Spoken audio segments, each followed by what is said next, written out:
Sa video na ito, pag-uusapan natin yung mga sign na matured at professional ka bilang lalaki. Maraming salamat sa pagbisita sa channel na ito mga kaibigan. Ano nga ba yung pagiging matured?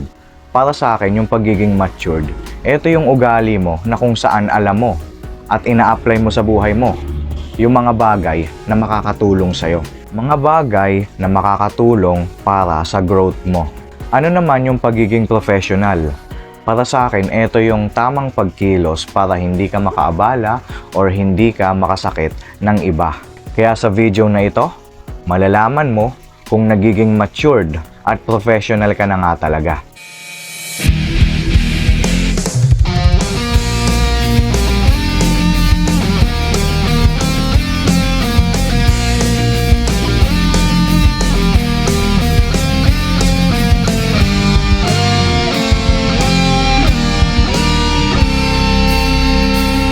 Okay, simulan na natin.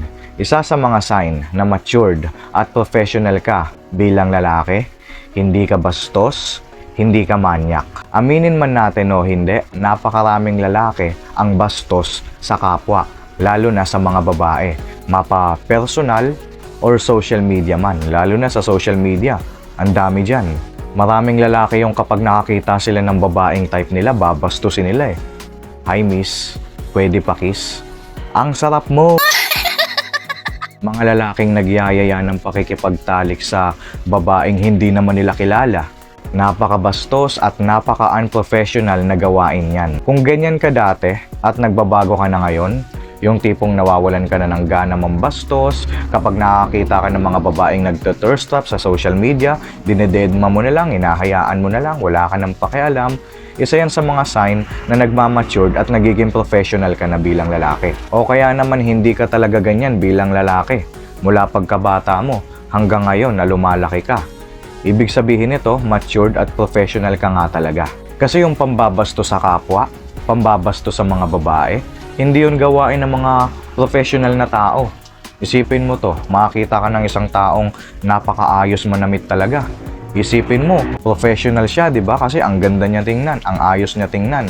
Pero kung magsalita, ang bastos, nakakadiri magbiro, lalo na sa mga babae. Professional ba yun? Yung pananamit ng maayos, pananamit ng desente, isa yan sa mga professional na gawain. Pero mas professional na gawain yung paggalang sa kapwa. Next sign na matured at professional ka bilang lalaki, kaya mong limitahan yung mga masasarap na gawain. Ano-ano ba yung mga masasarap na gawain?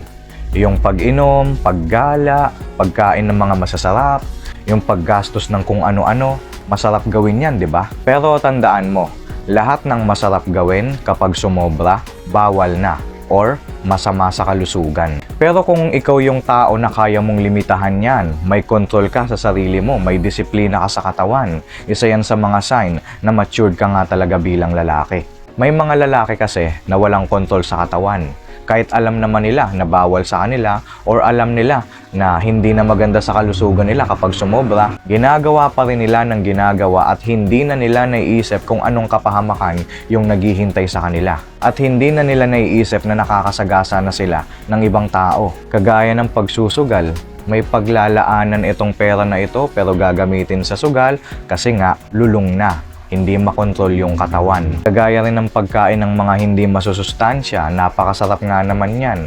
Pero dahil wala pang nararamdaman sa katawan, tinutuloy pa rin. Kung alam mo sa sarili mo na yung ginagawa mo ay masama kapag sumobra na at nililimitahan mo ito kasi meron kang pagkontrol sa sarili mo, meron kang disiplina, isa yan sa mga sign na matured at professional ka na nga talaga. Next sign na matured at professional ka bilang lalaki, nagiging mapagpasensya at mapagparaya ka na. Likas sa ating mga lalaki yung ma-pride. Kapag yung isang tao nakagawa ng hindi maganda sa atin, na kung saan matatapakan yung pride natin, matatapakan yung ego natin, parang gusto nating sapakin, parang gusto nating yayain ng suntukan. Sasabihin mo pa, ano ba ang gusto mo mangyari? Lumapit ka dito, suntukan tayo. Pero kapag napuruhan, magpo-post sa FB, kami po'y kumakatok sa inyong mga puso. Inuuna yung yabang, inuuna yung tapang na wala sa lugar. Kapag nadali, manlilimos ng pampagamot. Kung ikaw yung klase ng tao na sa tingin mo, sayang lang sa oras yung pakikipag-away, kaya nagpaparaya ka na lang, nagpapasensya ka na lang, isa yan sa mga sign na matured at professional ka na nga talaga. Kasi kung napakaliit na bagay lang naman, na pwedeng palusutin, bakit hindi na lang natin hayaan? Bakit hindi na lang tayo magpasensya? Kesa palalain pa natin at mapunta pa sa napakalaking aberya. Isa na ba yan sa mga napapansin mo sa sarili mo? Yung nagiging mapagpasensya at mapagparaya ka na lang? Kung oo, like mo tong video na ito. Next sign na matured at professional ka bilang lalaki, you're a good provider. Ano-ano ba yung ugali ng good provider? Para sa akin, isa dito yung pagiging magaling dumiskarte para kumita ng malaki. Isa rin dito yung kumakayod pa rin, nagtatrabaho pa rin kahit napakaliit lang ng sahod. Isa rin dito yung hindi siya papayag na wala siyang kinikita. Hindi siya papayag na hindi siya makakapag-provide sa family niya. Yun yung mga bagay na kino-consider ko para masabi ko na good provider ang isang tao. Yung pagiging good provider ng isang tao, nararanasan niya yan kapag gumagawa na siya ng sarili niyang buhay, kapag nagkakaroon na siya ng experience, kapag nagkakaanak na, kapag nagkakapamilya na. Pero kahit wala pang anak ang isang tao o kahit wala pa siyang sariling pamilya na binubuhay, basta nasa kanya yung mga bagay na binanggit ko kanina bilang isang good provider siya. At kung good provider ka nga, isa yan sa mga sign na matured at professional ka bilang lalaki. Kapag ang isang lalaki kasi na makatikim lang ng konting hirap, gusto nang tumambay na lang at hindi na dumiskarte, ayaw nang magtrabaho, masasabi natin na hindi pa talaga siya matured. Kasi ikaw ba, bilang lalaki, papayag ka ba na wala kang ambag as in zero? Umaasa ka lang sa ibang tao? Bilang lalaki, syempre huwag kang papayag. Maging good provider ka para sa sarili mo or kung may pamilya ka man, para sa kanila. Next sign na nagiging matured at professional ka na bilang lalaki, maayos sa kapaligiran. Ating mga lalaki kasi, likas at behavior na natin yung pagkatapos may gawin, pagkatapos gumawa, kung saan-saan na lang itatambak yung mga gamit, di ba? O kaya pagkatapos magpalit ng damit, yung hinubad kung saan-saan lang itatambak, kung saan-saan lang ilalagay. Hindi gawain ng mga babae yan. Kung meron man, mga ilan-ilan lang.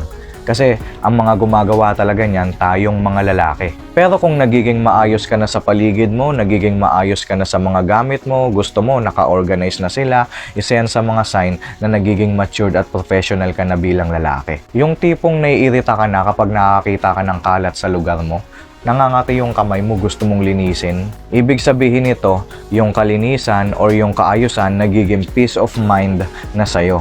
Para sa'yo ba, yung kaayusan, at kapag malinis yung nakikita mo sa paligid mo, nagiging peace of mind na ba sa'yo yan?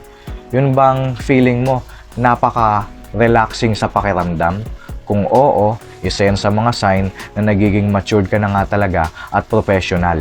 Yun yung mga sign na matured at professional ang isang lalaki.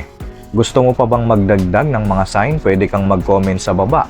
At kung natuwa ka sa video na ito, like mo naman. Kung hindi ka pa nakasubscribe sa channel na ito, ano pang hinihintay mo?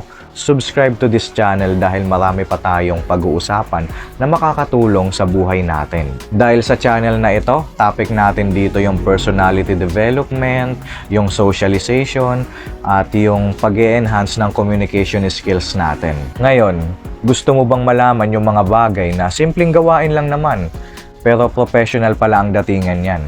Kung oo, panoorin mo yung thumbnail na lalabas sa end screen ng video na ito. Nandyan lang yan. Pagka-click mo, mapapanood mo na.